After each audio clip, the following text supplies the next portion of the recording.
Martinique Actualité. Monsieur Jassimé, depuis le début de l'année, vous vous êtes donné comme mission de visiter les 34 communes. Est-ce que cette commune-là fait partie de l'une de vos visites? Non, on n'est pas encore en visite officielle de la commune. On est simplement pour le lancement des travaux du stade de Sainte-Marie. On reviendra à Sainte-Marie. Bon, j'étais hier au Diamant.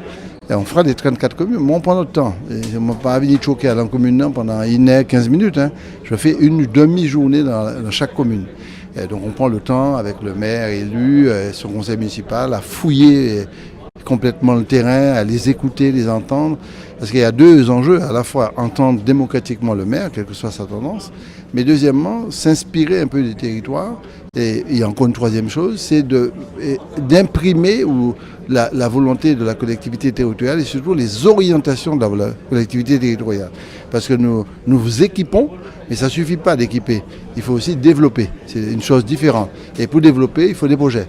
Il faut avoir une orientation très, très importante en matière d'équipement sportif et aussi culturel.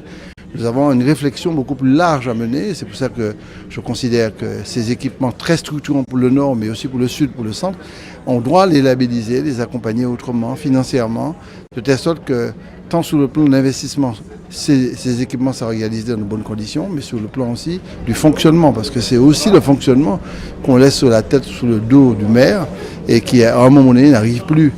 Donc il faut que la collectivité et l'État s'impliquent autrement si on veut avoir des équipements hyper performants pour fixer nos jeunes sur place et puis pas bâti Bonnet depuis 1381 à bâti parce qu'il n'y a pas assez d'équipements. Et ça on le dit pour le sport, mais on devait le dire pour les sports en salle, le handball, le basket, mais aussi le sport en salle comme l'escrime, la danse ou autre. Bruno Lestarazo, maire de la ville de Sainte-Marie. Alors Bruno, une réaction sur cette visite, cette démarche également? Une réaction déjà de satisfaction.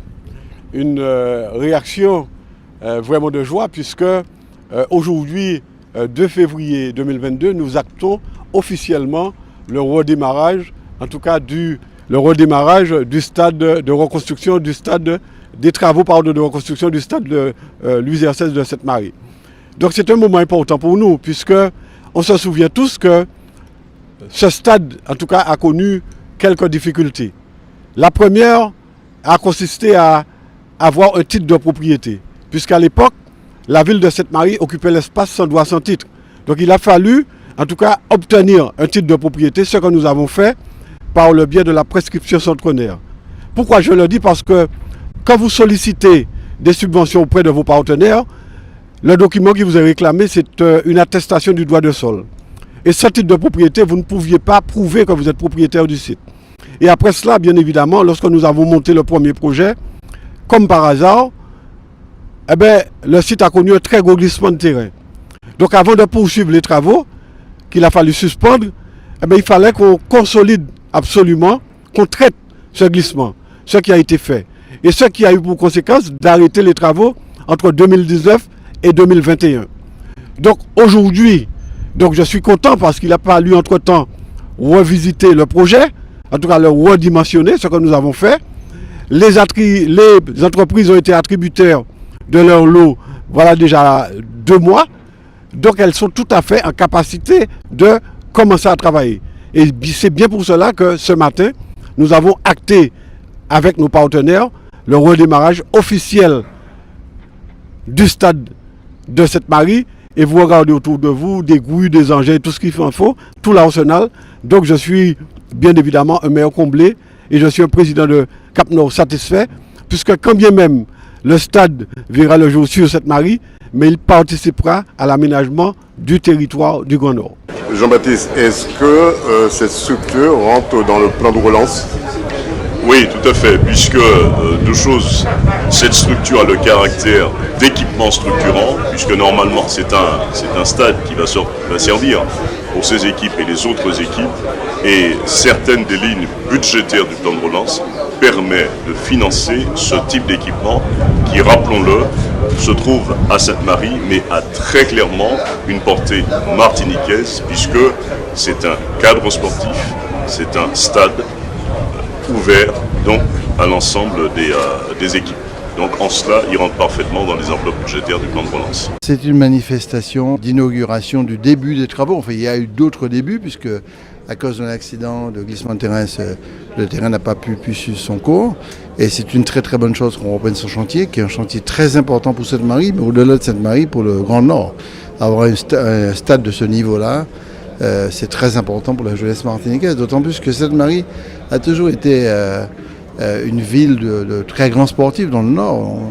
Le nom de Bouddha résonne, le nom de Tetlo résonne, André. Et j'ai personnellement eu l'occasion de jouer ici à plusieurs reprises.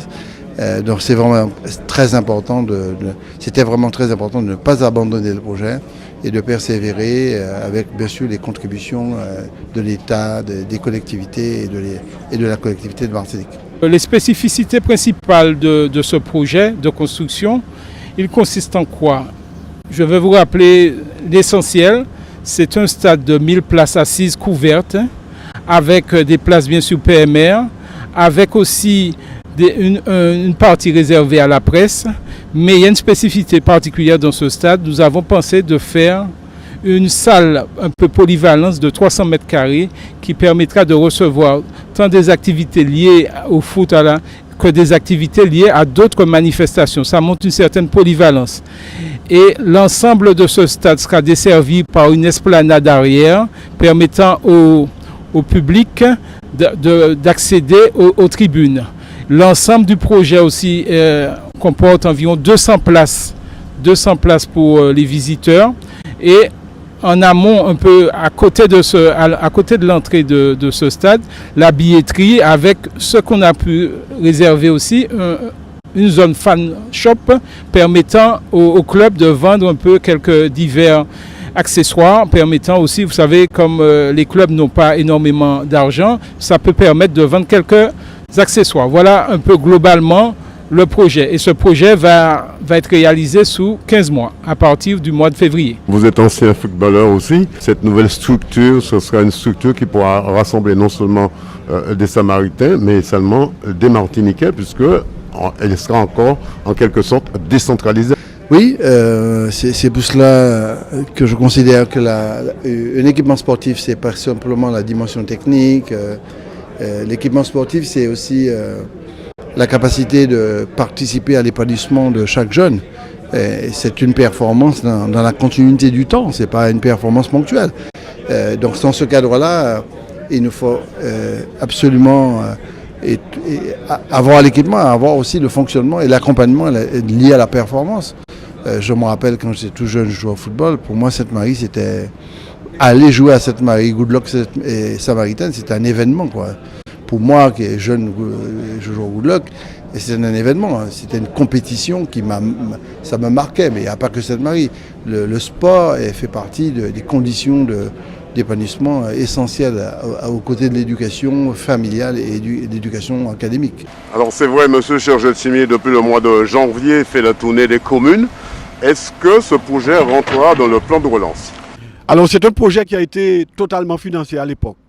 Le plan de financement depuis bien longtemps a été bouclé. Et d'ailleurs, je profite pour remercier la CTM. Mais quand je dis la CTM, il faut inclure à l'époque le conseil général, le conseil régional, puisque cette CTM participe à 40% du plan de financement.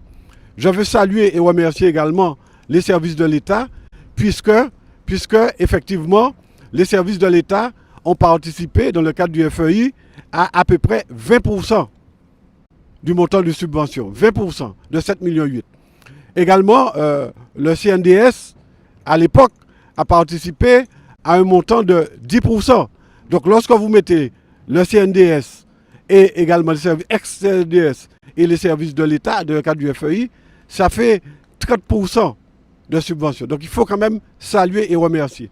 Cap Nord également qui a participé à 20% de subvention et puis la ville de Sainte-Marie qui participe à peine à 10%. Donc véritablement, je veux encore une fois remercier tous nos partenaires sans lesquels, bien évidemment, sans leur volonté, sans leur participation, le stade de Sainte-Marie ne verrait pas le jour. Donc véritablement, je suis content. 40% de la CTM, c'était vraiment une volonté de la collectivité territoriale de Martinique d'aider les Samaritains à mettre en place cet outil. Oui, je pense dans la continuité. D'abord, j'ai pris cette décision quand j'étais président de région de la Compagnie Samaritaine, mais le président Marie-Jeanne aussi, par la suite, a maintenu les aides.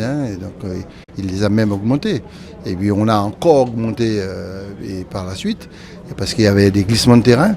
Donc, je pense que, vous savez, sous certains grands projets, il ne faut pas regarder les compétitions politiques, c'est dans l'intérêt du peuple. Mathis Wadzen, 2 mots sur ces travaux qui ont débuté, qui étaient arrêtés pour des raisons d'empêtérie. Oui, l'ouverture des travaux avec une échéance fixée à 1 an, donc premier trimestre 2023 pour la fin des travaux. Première chose à dire. Deuxième chose à dire, une belle équipe, puisque nous avions là naturellement donc, Bruno Nestor-Azero en tant que maire de Sainte-Marie, la belle présence de Cap-Nord, avec lui naturellement et Frédéric Buval, le maire de Trinité, et puis naturellement l'État et puis la CTM. Donc vraiment un travail de groupe, un travail d'équipe avec une échéance courte, 2023 pour la fin des travaux. Ce qu'il y a lieu de dire également, c'est qu'il y a plusieurs enjeux ici. Naturellement un enjeu pour la ville, parce que le football à Sainte-Marie, c'est quelque chose de très effectif. La Samaritaine, c'est un club tout à fait emblématique. Alors au-delà des exploits réguliers, je crois qu'il faut souligner, nous avons parlé de Buixerces, qui a été le premier ultramarin sélectionné donc, en équipe de France. Et donc cela fait le lien de la Samaritaine avec l'équipe de France, puisque au-delà de Buixerces, c'était effectivement son club formateur, la Samaritaine. Donc un enjeu local et également un enjeu de territoire, puisque ça a été rappelé. Nous avons de belles lignées de sportifs, de footballeurs en Martinique. Et ce stade-là, c'est un équipement de plus pour le parcours de formation de nos jeunes, de nos footballeurs.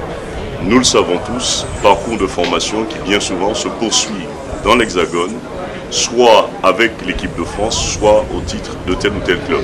Donc c'est un plateau technique qu'on leur offre pour développer leur qualité et leur permettre d'être opérés au niveau national et à l'international. Et puis, faut-il le dire, une action conséquente des élus, puisque la marche vers la construction de ce stade a été frappée par des intempéries, naturellement des intempéries totalement imprévisibles. Ça freinait les choses et il a fallu la volonté forte de Bruno Nestor-Azero et de ses autres partenaires et de l'État, à la fois pour relancer le chantier, ce qui a été fait, et naturellement ces intempéries nous ont coûté. Il a fallu des enveloppes budgétaires supplémentaires, elles ont été mises par Cap-Nord, par l'État, par la CTM, on les remercie tous, et les travaux ont repris, les échéances sont fixées, et je le rappelle, nous sommes là sur un délai court, pour ce qui est de la fin des travaux, nous sommes là sur le premier trimestre de l'année 2023, donc merci à tous. Longue vie à cette politique sportive de la Martinique et longue vie naturellement et performance à la Samaritaine et aux autres équipes de Martinique. Outremernews.fr, le site de l'actualité Outre-mer, 24 heures sur 24 et 7 jours sur 7. Retrouvez la chaîne Outremer News sur YouTube.